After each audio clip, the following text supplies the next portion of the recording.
Dans le reste de l'actualité, que s'est-il passé hier sur la ligne de transport Carulis? Un bus en circulation à Vieux-Bourg-Abîme a été visé par une balle. Panique et frayeur à bord. 2 personnes ont été blessées. Une enquête est en cours. Marilyn Plaisir, Olivier Duflou. Sur ces images filmées par un passager, les débris de la vitre du bus.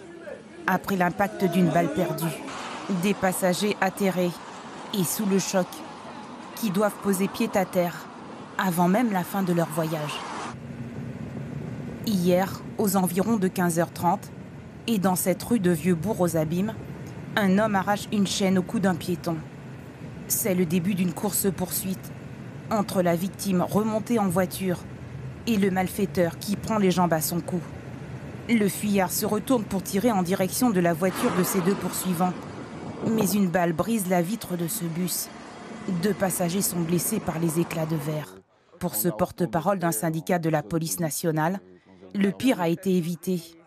Mais avec la circulation des armes, les dommages collatéraux sont à redouter chaque jour.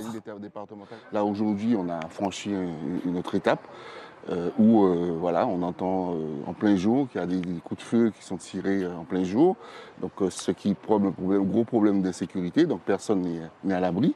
En plus de ça, si on suit l'actualité, il n'y a pas si longtemps que ça, il y a eu aussi des coups de feu au sein de baptême. Donc c'est pour ça que je parle de faits inédits. Ce que nous demandons c'est pas compliqué, c'est-à-dire qu'on demande de doubler l'effectif de la CDI. Aujourd'hui, ils sont à 60. On demande à ce qu'ils soient à 120, comme cela était il y a une vingtaine d'années.